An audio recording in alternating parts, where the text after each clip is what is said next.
Good afternoon, folks, and here's a wonderful little article from Bounding into Comics about Persona 5 Royal. And it's apparently an amazing game, as Persona 5 was, only with more stuff added, as Persona tends to do. There was Persona 3 Fez, Persona 4 Golden, and now we have Royal for Persona 5. All kinds of new content, a new character or a new squad mate, new storylines, new dungeons, that sort of thing. Great stuff from the Atlas team to make all these wonderful new additions. Too bad it wasn't a DLC pack that people can already just download because they already own the game, but this is how they do it. A side effect of having physical discs, I guess. But that's that, and you have to spend another $60 to get it, I guess. So maybe not the best financial option for people who already own the game, but definitely probably a cool idea for those who've never touched it before. But people people in Polygon, rather, don't see that.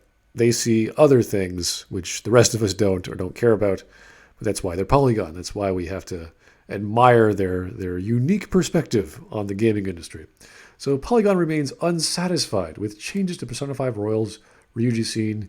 It's still an uncomfortable sequence, which is interesting because that's the point of the sequence. Whenever you have any sort of effeminate men or outrageously gay men, you're going to be a little uncomfortable.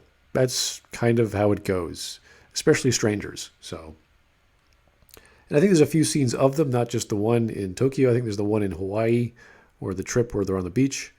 So that's the point. It's a reoccurring gag, and it's to make the character question what the hell's going on, his morals, his manners, that sort of thing. That's why you put these scenes in there, to be tense. And it's not at the expense of anything. These are fictional characters. You're here to tell a story, to make it entertaining, maybe laugh at it. If not all jokes land. That's normal. It's fine.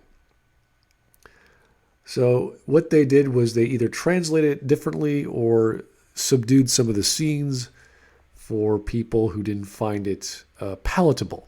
And by people, I mean those from Polygon, but they still didn't like the next iteration. Let's see what they have to say.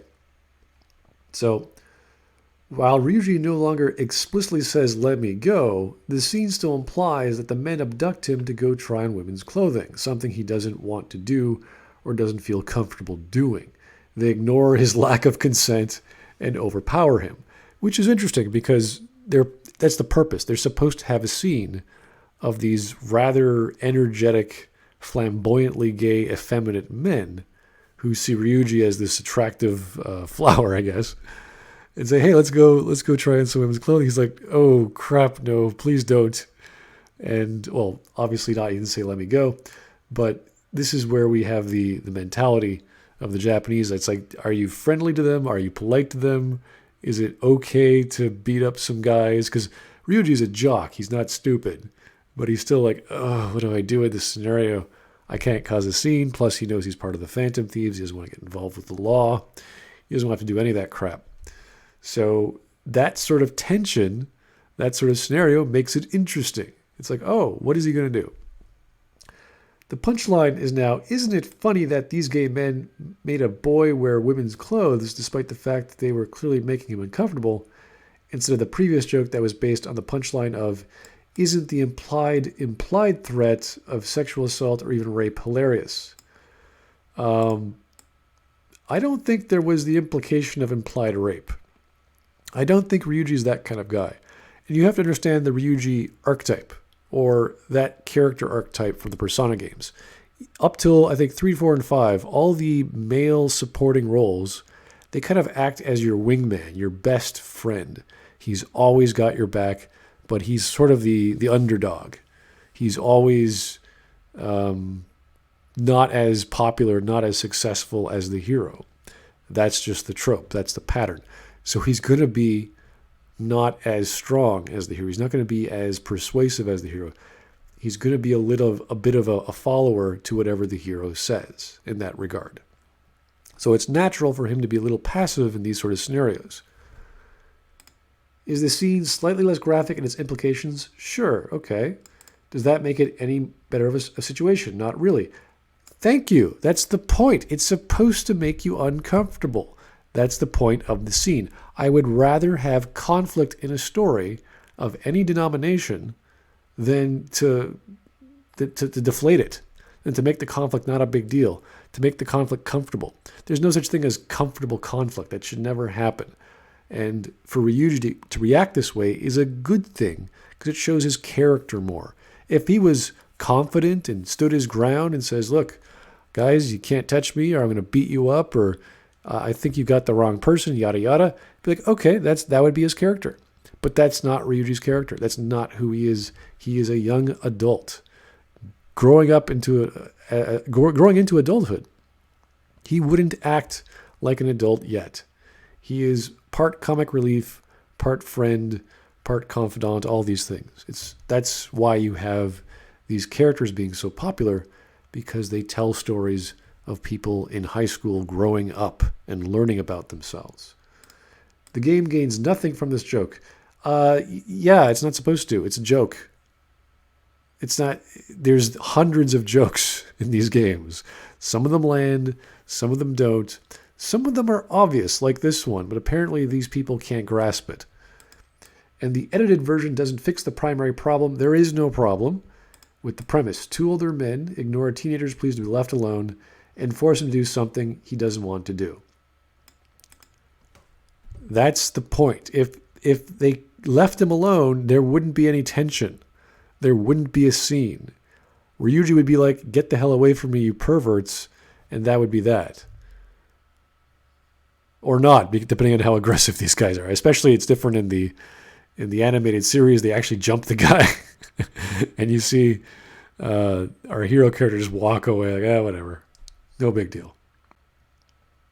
The setup is different, but the results are pretty much the same. Yeah, they didn't change the scene much. LGBT people don't respect your boundaries, the game implies, and will force their desires on your unwilling kids.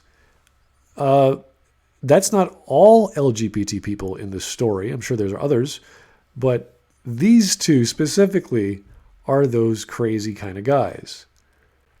That's supposed to be funny.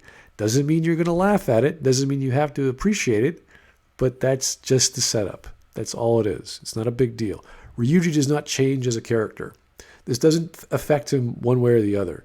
It might be an ongoing joke because they appear so many times, but it's not that big a deal. Now, maybe if it's an ongoing joke and then finally at the end he stands his ground, then that would be great. That would be a sign of growing up, of adapting and learning of how to deal with it. It doesn't matter if these people are LGBT or flamboyantly gay or whatever. It does not matter.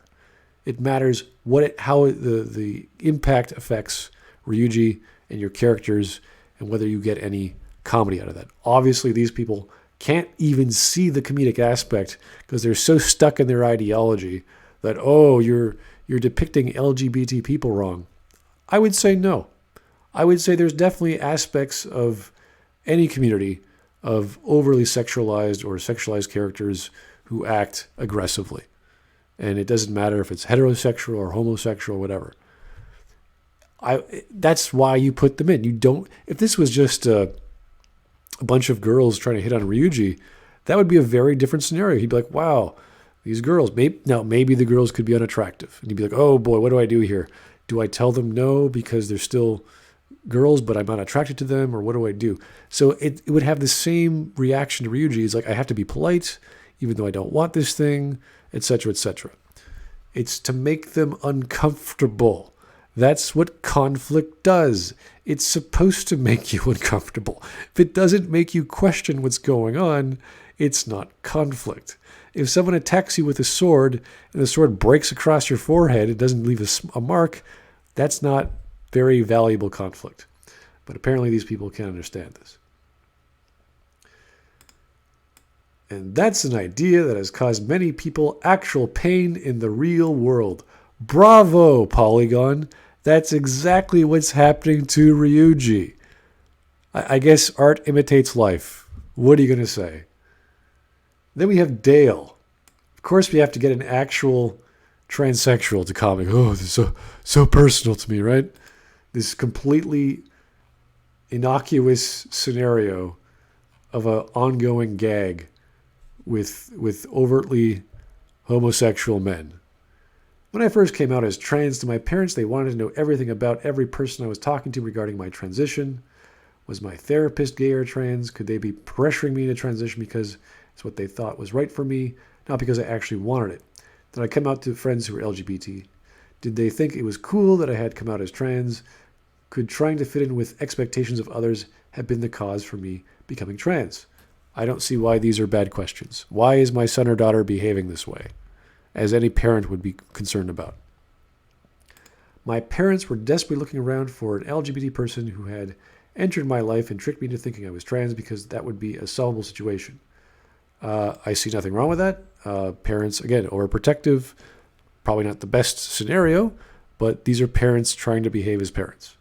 It would be easier to address that than the reality, that I was actually trans and had come to that understanding of myself without outside influence. Again, nothing wrong with discovering that. Children or young adults are impressionable. This is normal. And maybe the conversation they had with this person wasn't selling them on the fact this person was thinking they were trans. Parents tend to doubt their children quite a lot. Gee, I wonder why. Those fears are common. Oh, so he's admitting this is normal. Okay, then what's your problem, buddy? I'm not the only LGBT person with a family who assumed that part of my identity was forced upon me. It's used as a way to discredit someone's lived experience. No, it's not. It's used by society to hand wave away our rights, our fights for rights. What rights? You have the right to do whatever you...